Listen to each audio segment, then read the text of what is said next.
पिछले सेशन में बच्चों हम लोगों ने डायरेक्शन कोसाइन और डायरेक्शन रेशियोज के बारे में पढ़ा था, और अगर हमें दो पॉइंट्स पता है तो हम उनके direction ratios difference of the coordinate से निकालना सीखे था हम लोगों ने। अब इस सेशन में हम लोग स्पेस में इक्वेशन ऑफ अ लाइन के बारे में पढ़ेंगे, किसी रेखा का समीकरण।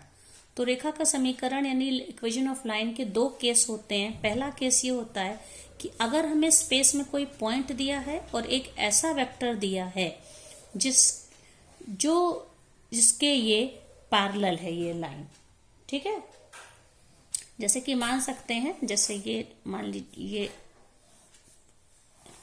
एक पॉइंट है, ठीक है। इस पॉइंट से लाइन पास हो रही है और एक वेक्टर है, वेक्टर बी है, और ये है इसका पोजीशन वेक्टर विद ये origin with respect to O, ये मान लीजिए ए है। हमें पता है लाइन को इस पॉइंट से पास होना है और इस वेक्टर के पैरेलल होना है, तो उस लाइन की इक्वेशन क्या होगी।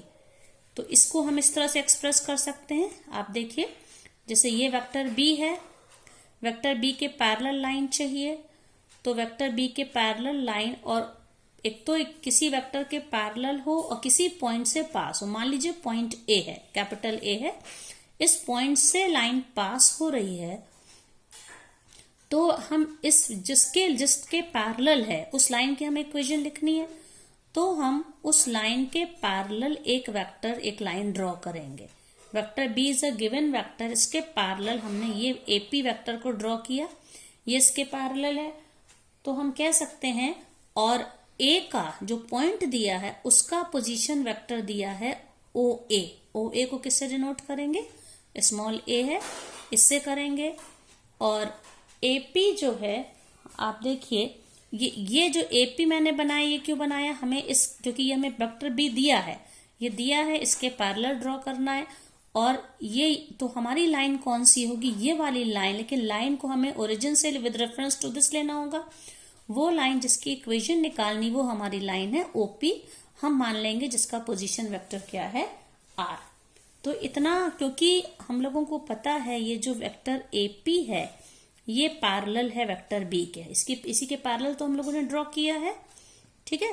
तो इसलिए हम कह सकते हैं किसी वेक्टर के जो पैरेलल है, तो इसको हम कह सकते हैं lambda times B.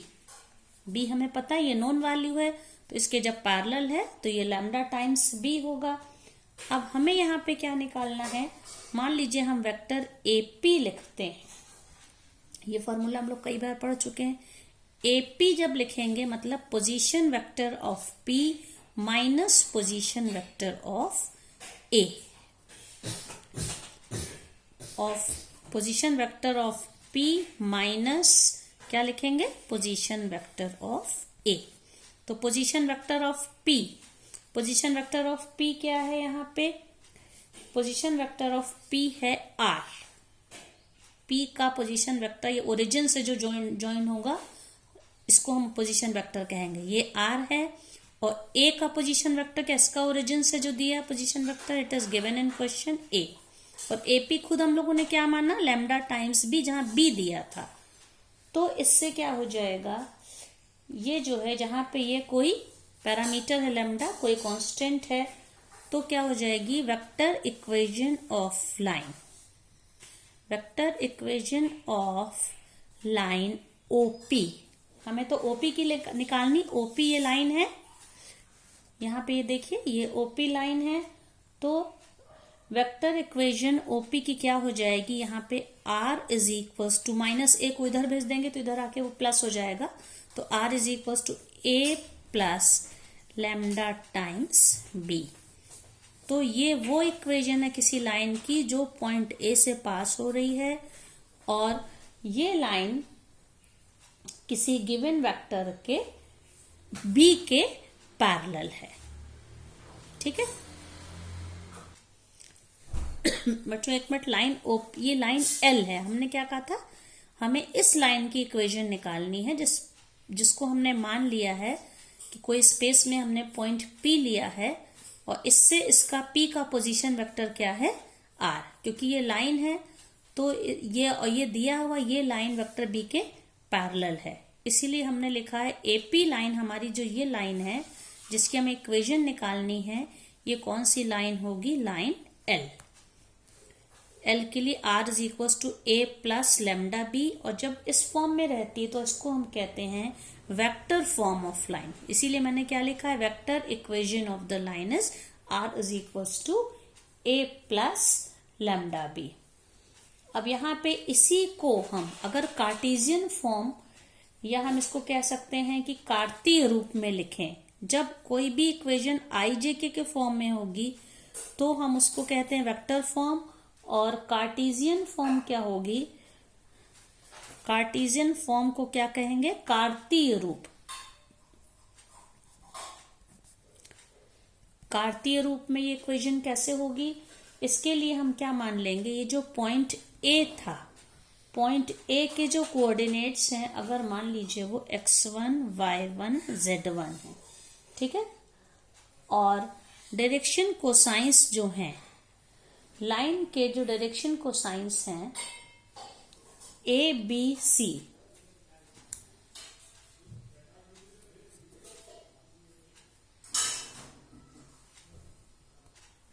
Direction cosines नहीं बल्कि हम इसको कहेंगे डायरेक्शन रेशियोज हैं, ठीक है। डायरेक्शन रेशियोज जो हैं, डायरेक्शन रेशियोज उस लाइन के जिसके ये लाइन पैरेलल है, जैसे ये वेक्टर बी है, ठीक है। डायरेक्शन रेशियोज ऑफ बी क्या दिए हैं, मान लीजिए ए बी, वेक्टर बी के ए बी सी हैं, और पॉइंट पी ये हमारा अननोन पॉइंट हम लोगों का, इसी के रेफरेंस में इक्वेशन निकालनी है, ठीक है। पॉइंट पी के कोऑर्डिनेट्स क्या है, मान लीजिए एक्स वाई जेड ये हैं। तो आर का मैंने क्या बोला था, पॉइंट ए के क्या दिए हुए हैं, x1, y1, z1, ठीक है। तो आर क्या था, ये ओपी, ओपी आर था, तो हम इसको क्या लिख सकते हैं, इससे हम लोग का आर क्या हो जाएगा, वेक्टर आर, आर के लिए मैंने क्या बताया, ये वेक्टर आर है OP, that is OP, vector OP. तो एक्स आई कैप प्लस वाई जे कैप प्लस जेड के कैप, ये हो गया। और इसके अलावा जो वेक्टर बी स्पेस में दिया है, बी का डायरेक्शन रेशियोज क्या है, यहाँ पे वेक्टर बी के हैं ए बी सी, तो इस जब डायरेक्शन रेशियो दे A I cap plus B J cap plus C के कैप। इसी तरह से जो पॉइंट जिससे लाइन पास हो रही है, तो इससे हमारा जो वेक्टर ए था, ये जो वेक्टर ए था, ये क्या हो जाएगा, ए मतलब कि ओ ए, क्योंकि ए के ये दिए हुए यहाँ पे निर्देशांक दिए हुए, कोऑर्डिनेट्स दिए x1 आई कैप y1 जे कैप प्लस z1 के कैप। अब इन्हीं वैल्यू को अगर हम यहाँ पे रख दें तो क्या हो जाएगा, r की जगह पे हम क्या लिख सकते हैं, x I cap plus y J cap plus z K cap is equals to a plus lambda times b। a की जगह पे क्या रखेंगे, ये याद रखिए, a मतलब कि वो पॉइंट जिससे लाइन पास हो रही है, x1 आई कैप प्लस y1 जे कैप प्लस z1 के cap plus lambda times b, और ये वो लाइन है, वो दिया है वेक्टर जिसके पैरेलल गिवन लाइन है, that is a I cap plus b J cap plus c के कैप, ठीक है। तो अब हम इसको सॉल्व करें, अगर हम दोनों तरफ हम आई जे और के कोफिशिएंट को कंपेयर करेंगे तो इससे हमको क्या मिल जाएगा, आप देखिए, इधर आई का कोफिशिएंट है x और इधर आई कैप का कोफिशिएंट x1, और इसका ब्रैकेट खोल दें तो क्या हो जाएगा, लैम्डा टाइम्स a। तो मतलब यहाँ पे क्या हो जाएगा, x is equals to x1 plus lambda times a। इसी तरह से j कैप का कोफिशिएंट यहाँ पे y है, ओके, यहाँ पे y है, तो यहाँ पे, और यहाँ पे क्या हो जाएगा, j कैप का y1 plus lambda times b।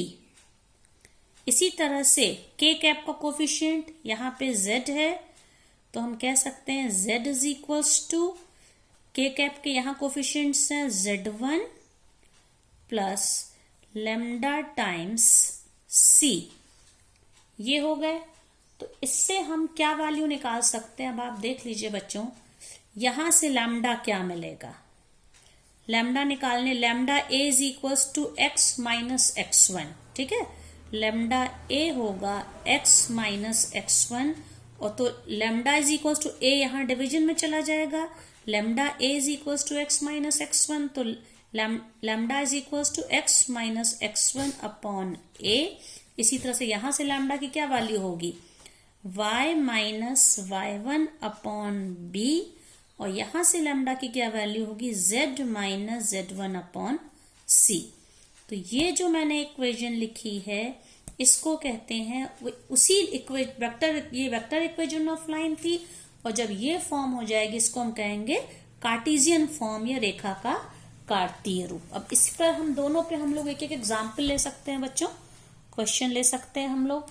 जैसे मान लीजिए कोई पॉइंट है, ठीक है, पॉइंट है 5, 2 एंड -4, इस पॉइंट से कोई लाइन पास होने वाली एंड पैरेलल टू, किसके पैरेलल है, किस वेक्टर के, 3i cap plus 2j cap minus 8k cap, इसके पैरेलल हमें लाइन की इक्वेशन निकालनी है। इस पॉइंट से पास हो रही है, इस वेक्टर के पैरेलल है, मतलब वेक्टर ए जिससे लाइन पास हो रही है 5i cap plus 2j cap minus 4k cap, और वेक्टर बी यहाँ पे क्या है, जिसके गिवन लाइन पैरेलल है 3i cap plus 2j cap minus 8k cap. तो इसलिए हमारा formula r is equals to a plus lambda times B, ये इक्वेशन थी।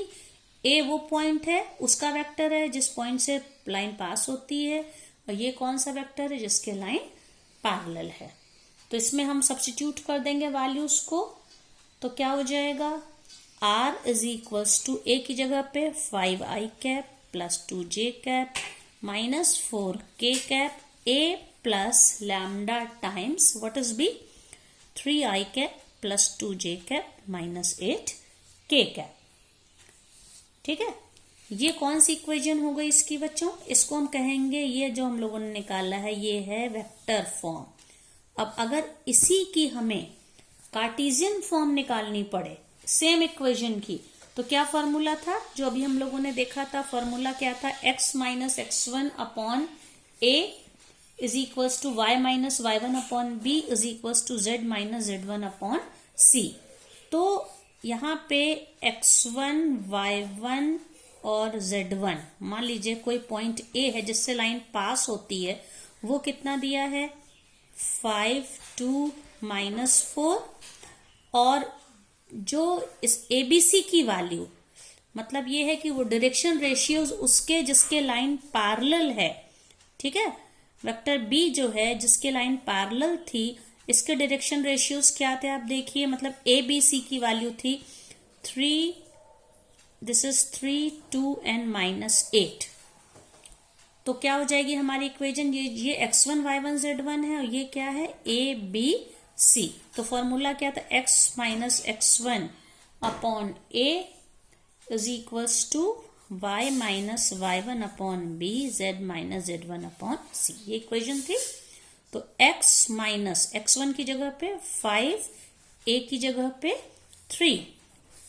3 is equals to y minus Y one की जगह पे, ये y1 था 2, y माइनस 2 अपॉन b की जगह पे भी 2, एंड z माइनस z1 कितना था -4, और ये c की वैल्यू क्या है अपॉन -8।